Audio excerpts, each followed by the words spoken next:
मुंशी प्रेमचंद आदर्श विरोध। मुंशी प्रेमचंद का जीवन परिचय कुछ इस प्रकार है। इनका जन्म वाराणसी जिले के लम्हे नामक गांव में 1880 में हुआ था।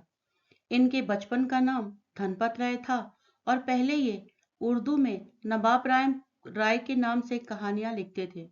बाद में जब ये हिंदी में लिखने लगे तो इन्होंने अपना नाम प्रेमचंद रख लिया और इन्होंने बहुत सारी कहानियां वगैरह लिखा। इनका जन्म जो था एक साधारण से एक कायस्थ परिवार में हुआ था। बचपन में ही इनके पिता की मृत्यु हो गई थी और इनके पिता का नाम अजायब राय था। आर्थिक कठिनाइयों के बावजूद भी इन्होंने बड़े ही परिश्रम से अपना अध्ययन जारी रखा और आरंभ के कुछ वर्षों तक स्कूल के अध्यापकी करने के पश्चात ये शिक्षा विभाग में डिप्टी इंस्पेक्टर हो गए।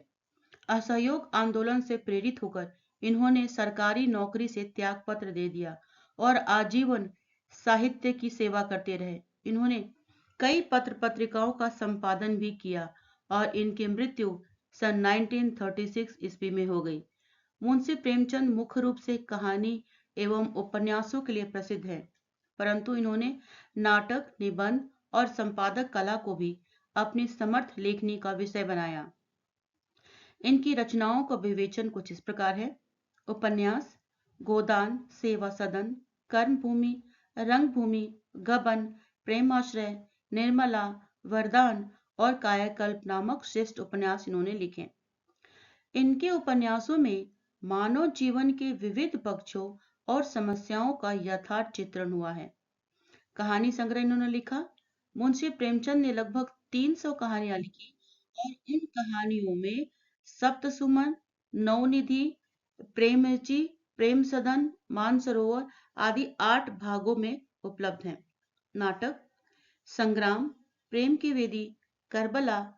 इन नाटकों में राष्ट्र प्रेम और विश्व बंधुत्व का संदेश दिया गया है।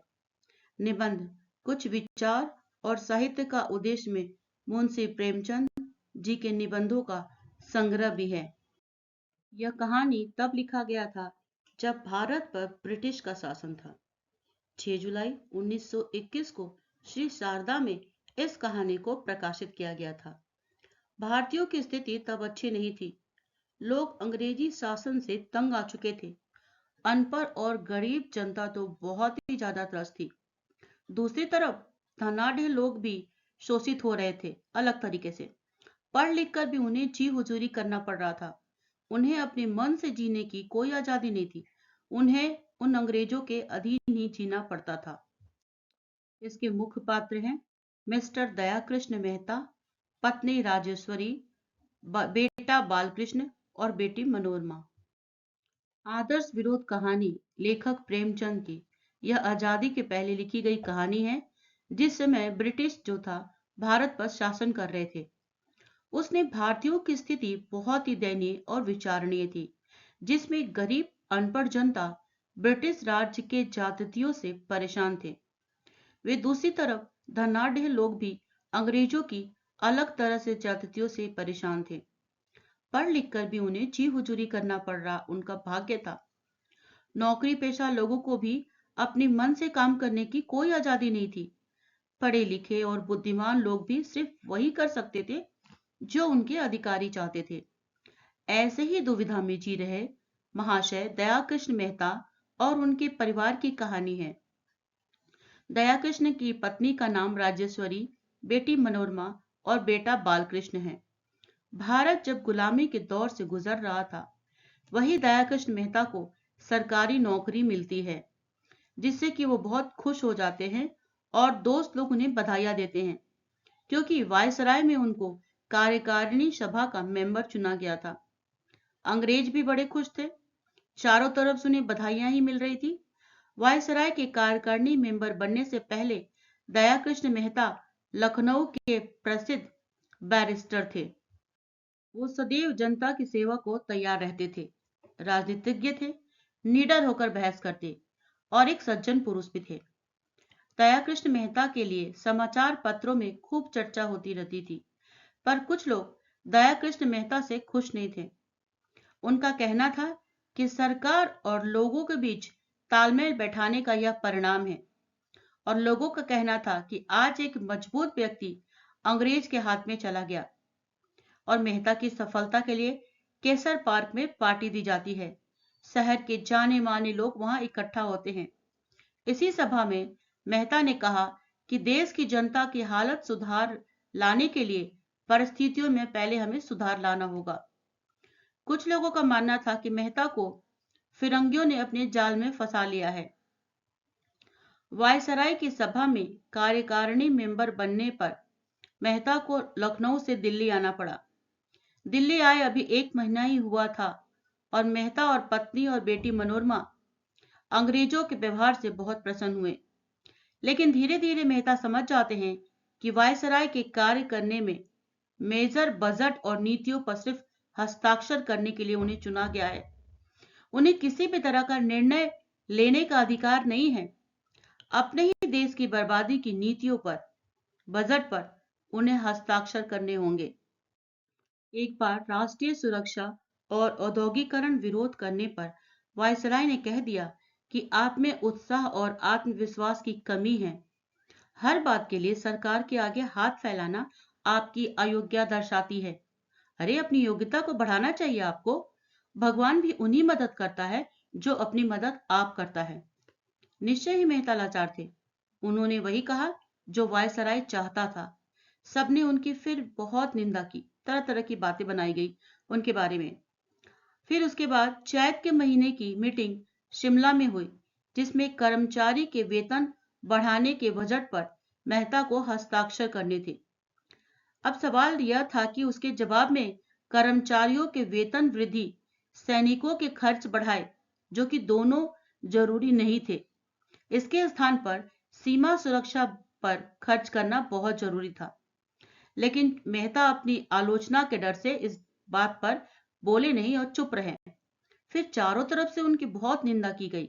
उनके बेटे बालकृष्ण ने तो पिता के नाम लिए बगैर एक आर्टिकल लिखकर पेपर में छपा दिया और पत्र भी लिखकर अपने पिता को बहुत भला बुरा कहा। उसने यह भी कहा कि महाराज भिंड के यहाँ नौकरी करना और गुलामी करना और फिर मनोरमा की शादी कराना महाराज भिंड से, ये सभी घृणित कार्य हैं। इस बात से दुखी होकर मेहता ने भी अपने बेटे के पत्र का जवाब बहुत कड़ाई से दिया। अब उसकी समझ में आ गई होगी कि वह मेरे पत्र का जवाब नहीं दे सकता है, उन्होंने ये सोचा।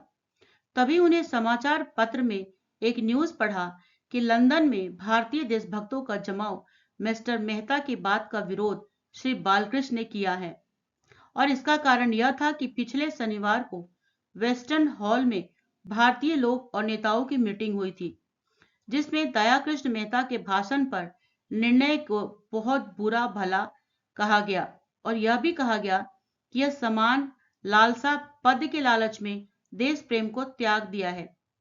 सभा में बालकृष्ण ने इस बात का विरोध किया कि मेरे पिता इस तरह के नहीं हैं। उन्होंने वहां के लोग बालकृष्ण पर टूट पड़े और बालकृष्ण को बहुत अपमानित किया।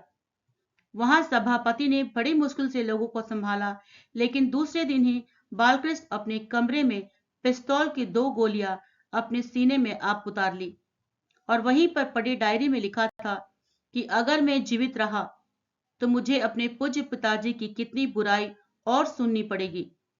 इससे बचने के लिए मैं इसे और 10 विरोध का अंत करना ठीक समझता हूं और अब मैं अपने पिता के रास्ते से हट जाता हूं।